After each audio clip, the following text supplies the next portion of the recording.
Journalist విలువల్ని కాపాడి ఆయన ఎందుకు ఇన్స్పిరేషన్ అంటే ఎన్ని కష్ట నష్టాలు వచ్చినా ఒక జర్నలిస్ట్గా ఉండటం వేరు, ఒక పత్రికాధిపతిగా ఉండి అన్ని ఒడిదుడుకులు ఎదుర్కొని ఆయన కుటుంబాన్నంతా బెదిరించినా కానీ ఏమి చేసినా కానీ జనరల్గా కుటుంబ సభ్యులు కష్టం వస్తే నలిగిపోతాం. కానీ అది కూడా దాటుకొని నేను నా జర్నలిస్ట్ వాల్యూస్ నేను కాంప్రమైజ్ అవును, ఏదైతే జరగనని చెప్పి ఆయన కూర్చోబెట్టి at the cost of his family members also he vent ahead and uphold the journalistic values.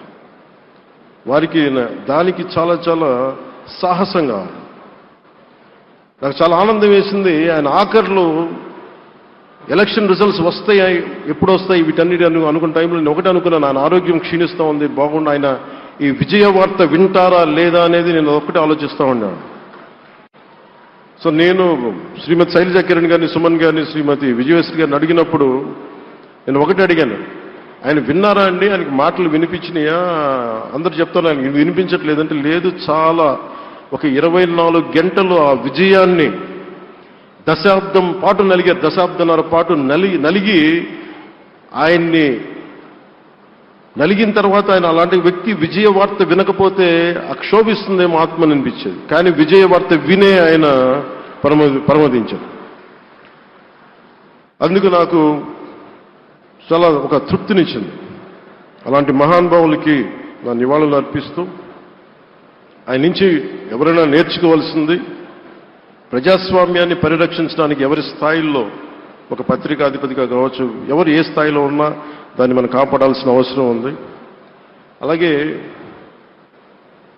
ఆయన జర్నలిస్టిక్ వారసత్వ ప్రవాహం అంటే ఉదాహరణకి ఈనాడు, ఈటీవీ తాలూకు ప్రజెంటేషన్ ఆఫ్ న్యూస్ చాలా న్యూట్రల్గా అన్బయాస్డ్గా ఉండదు.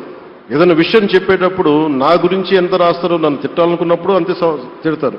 అంటే నువ్వు చేసే పనిని బట్టే గుర్తిస్తారు తప్ప నాకు తెలుసు కదా అని చెప్పి మళ్ళీ దానికి ఫేవరెటిజం ఉండదు. అది తెలుగుదేశం పార్టీ కావచ్చు, ఇంకొక పార్టీ కావచ్చు, కాంగ్రెస్ కూడా కావచ్చు. కాంగ్రెస్ చేస్తే కాంగ్రెస్ని ఆయన్ని పైకెత్తిన సందర్భాలు ఉన్నాయి. అలాగే ఏ పార్టీ తప్పులు చేసి నచ్చని ప్రజలకి ఇబ్బందికరమైన సంఘటనలు జరిగినప్పుడు ఏం మాత్రం వెనకాడకుండా ఫ్రంట్ పేజీలు వేసేవాడు. ఫ్రంట్ పేజీలో మరీ చాలా బలంగా చేసేవాడు. సో అందుకే నాకు అనిపించింది ఒక జర్నలిస్టిక్ వాల్యూస్, ఆయన తాలూకు వారసత్వ ప్రవాహం ప్రతి జర్నలిస్టు పుణికి పుచ్చుకోవాలి, తీసుకోవాలి. ఒక నది ఒక ప్రవాహం వెళ్తున్నప్పుడు మన స్థాయి అది నువ్వు ఒక చిన్న బకెట్తో తీసుకుంటావు, చెంబుతో తీసుకుంటావు, ప్రవాహంలో నీళ్లు అన్నట్టుగా రామోజీరావు గారి జర్నలిస్టిక్ వారసత్వ ప్రవాహాన్ని మనం ఎంత తీసుకుంటాం అనేది మన స్థాయిని బట్టి ఉంటుంది. అది ఒక మోటార్ వేసి ఒక ట్యూబ్ మనకి పైప్లో తోడుకునేలాగా ఉండొచ్చు, లేదంటే నా స్థాయి ఇంతే అంటే కూర్చోబెట్టి ఒక చెంబుతో తోడుకోవచ్చు.